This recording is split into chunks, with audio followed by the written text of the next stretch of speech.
All right, good afternoon. It is a few minutes to 4 p.m. here in Nairobi, Kenya. Thank you for keeping it TV47, your home of untold stories. You're just in time for news now with I, Sheilar Chelangat. But first, let's take a look at the headlines at this hour.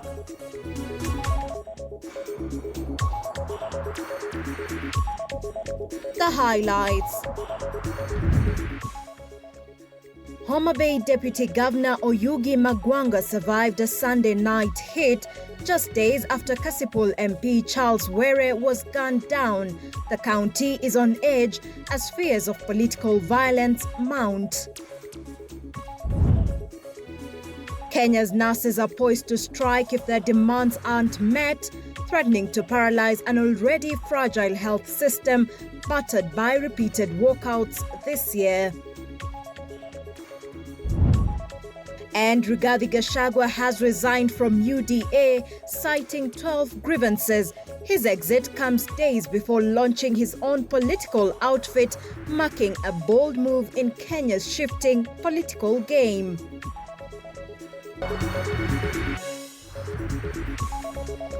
All right, thank you for joining. I am Sheilar Chelangat and this bulletin begins now. Homa Bay Deputy Governor Joseph Oyugi Magwanga survived an assassination attempt on Sunday night, barely days after Kasipul Member of Parliament Charles Were, who hails from the same county, was murdered in cold blood. According to the Deputy Governor's Communication Director, the attack occurred around 9 p.m. while the DG was away. The officer explained that the family members noticed suspicious movements around the compound and quickly alerted Magwanga, prompting him to return via a different route and in a separate vehicle. Upon the arrival of his decoy vehicle, unknown assailants launched an ambush, leading to a fierce exchange of gunfire with the DG's security team. The attackers were eventually repelled and fled the scene. Speaking to the press at his residence, Magwanga confirmed receiving death threats in recent days, claiming that he did not expect it to escalate that quickly. He urged security agencies to act swiftly and bring perpetrators to book. We have awoken to disturbing news this morning following a cowardly attack on my vehicle by armed gunmen last night. This incident has been formally reported to the relevant investigating authorities, who have since launched an in-depth into the matter. We remain confident that justice will be served and the perpetrators will be brought to book. However, in light of the office I hold and the increasingly worrisome trend of political violence, especially the targeting of leaders in Kasipul constituency, this attack is not only alarming but deeply troubling. While we patiently await the findings of the investigation, I call for calm among the public and urge everyone to refrain from speculation that could heighten tension or derail the pursuit of the truth. And former Deputy President Rigathi Gachagua now says his recently joined new ally and former Interior Cabinet Secretary Fred Matiang'i is qualified to lead the country following his political experience in the former regime. According to Gachagua, the former CS has a strong record of service and delivery, having held significant posts in the administration of retired President Uhuru Kenyatta in the Ministries of Interior, Education and ICT. To increase his prospects of winning the opposition Alliance's presidential ticket and winning over the country, Gachagua urged the Gusii community to back the former CS. He was speaking in a breakfast interview hosted by a local radio station. Kuteua serikali alikuwa William Ruto. Mimi nilikuwa na mkataba ya pale Mlimani. Na nilipigania kwa sababu ukiingiza watu kwa serikali kupitia mpango lazima upiganie watu wako. Sasa nyinyi mlikuwa kuna mtu ya kupigania nyinyi kwa sababu kura yenu mligawa. Wengine mkapatia Ruto, wengine mkapatia Raila. Na hapo ndio shida iko. Na mimi nichukue nafasi hii niambie Wakisii leo. Mimi nimefurahi sana kuona mmechukua huyu kijana wenu Fred Matiang'i na kuwa na matumaini ya kwamba anaweza kuwa rais wa Jamhuri ya Kenya. Na niliona juzi vile alikaribishwa pale na nikafurahi sana. Na mimi naona hii jamii sasa imeanza kupata mwelekeo. Kwanza, muachane na mambo ya buruka. Mambo ya kupitia mtu mwingine ndio mkuje kwa meza ya kitaifa, muachane naye. Huyu kijana wenu Fred Matiang'i alifanya kazi na Uhuru Kenyatta. Na kuangalia kwetu alifanya kazi nzuri sana, alikuwa mwaminifu kwa Rais Uhuru Kenyatta. Na alisukuma kazi sana akiwa waziri wa elimu. Sana, kazi ambayo inaonekana. Najua nasikia watu wengi wanamtaja wale walikuwa shule wakati hiyo. Amekuja pale, amekuwa waziri wa usalama, amefanya kazi ambaye inaonekana. Kutoka hapo ameenda pale World Bank, amepewa kazi kubwa sana. Huyu tukimwangalia ni kiongozi ambaye ametosha, ameiva. Kwa qualification ametosha kuongoza Kenya na anaweza. Lakini ataongoza vipi? Lazima apigiwe kura na watu ya Kenya. Hizi kura atapigiwa na watu ya Kenya. Itakuwa namna gani mimi niambie watu ya Mlima Kenya tuunge Fred Matiang'i mkono kama yeye hajatuonesha kwa dhihirisho ya kwamba nyumbani ameungwa mkono kikamilifu. And still with the former Deputy President Rigathi Gachagua has officially resigned his membership of the UDA party today. This announcement cited up to 12 points of conflict in a hard-hitting letter. This announcement also comes as Gachagua is heavily anticipated to announce the launch of his new party any day now, in addition to declaring his intentions to vie for presidency.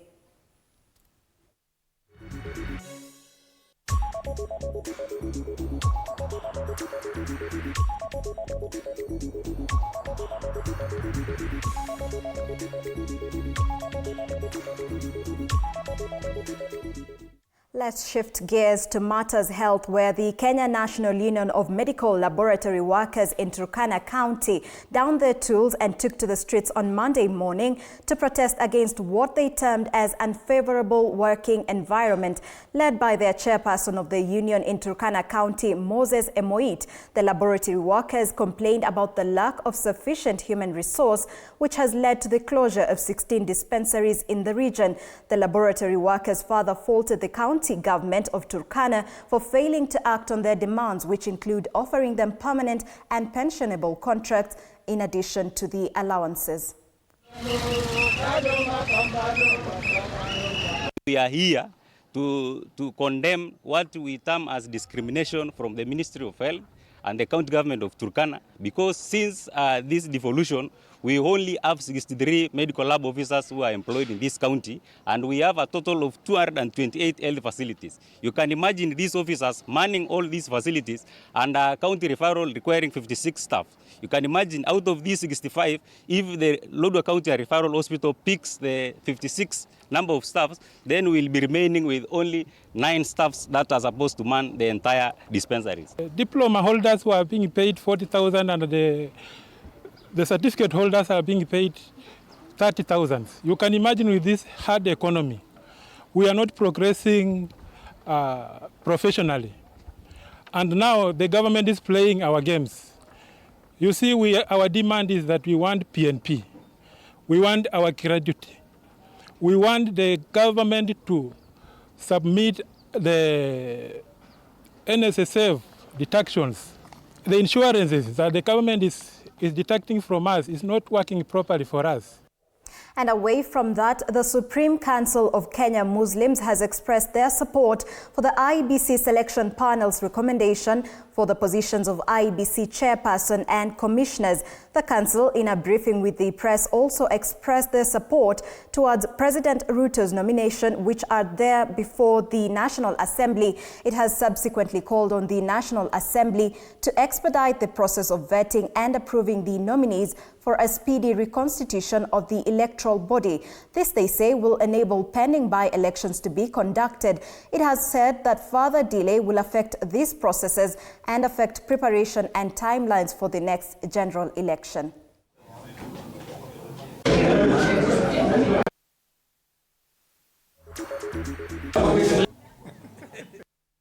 And as the country reports high numbers of cases in gender-based violence, including femicide cases, the committee working group on GBV has visited Trans Nzoia County for a public engagement process where the locals will be able to share their views on the same.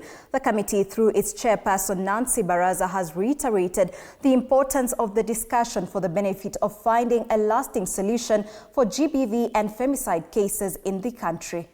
We all know this is a technical working committee which was set up by His Excellency, the President of the Republic of Kenya, to look into the escalating cases of gender-based violence and the emerging trends of femicide that are eating into our social fabric as well as interfering in our economic lives as a country.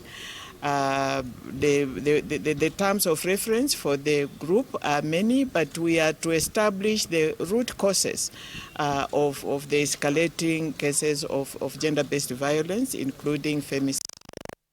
And moving on, Kenya and the European Union's trade union has increased by 30% under the Economic Partnership Agreement, a number the government plans to increase further through digital trade collaborations. President William Ruto now says about 14.7 billion shillings will now be mobilized between EIB and Family Bank to MSMEs to promote value addition to popular exports for enhanced collaboration. The partnership is set to have trade volume increases of 10% year on year with the new digital funding.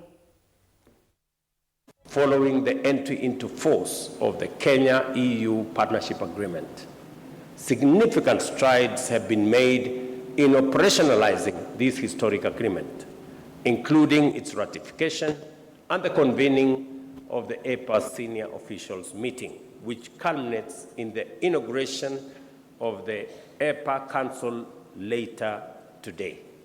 I did already appoint members from the Kenyan side to the EPA Council, and I look forward to positive outcomes from the first meeting that's going to be held today. We have so far experienced a growth of about 30%, but we anticipate a near 10% growth year on year. And we are not just expecting that growth, we are working towards that growth. So we do have a deficit in our trade numbers between Kenya and the European Union, and therefore our plan as Kenya is to help farmers and business people to be able to expand so that we can narrow the deficit that is currently there. We don't see this agreement as only just another trade deal for us. This is clearly the catalyst for deeper, long-term cooperation in the areas of mutual interest. But we know that to unlock its potential fully, we must remain focused on the implementation.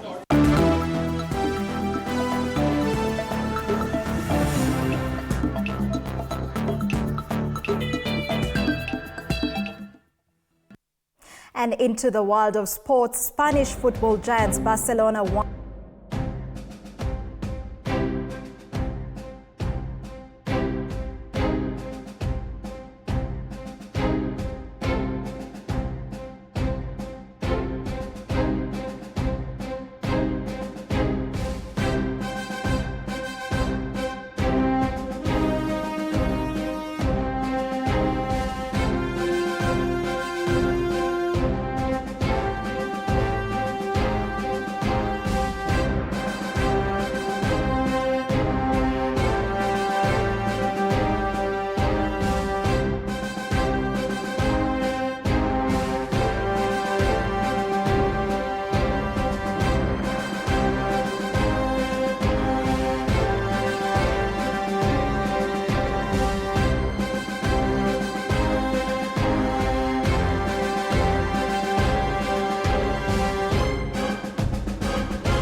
Our world is changing every day, and so should we, for the better. Each week, we tackle the big why, the question that should be on everyone's minds. Why isn't this fixed yet? Deforestation, global warming, and the adverse effects of climate change. The future isn't just something that we inherit, it's something that we create. Join us on The Green Fix as we tell the stories of those who refuse to give up.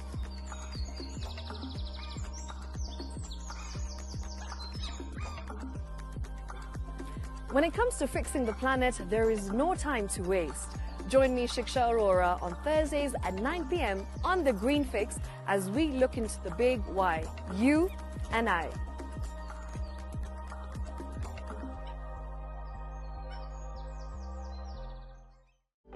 For comprehensive information and education on your health, Body Garage is here.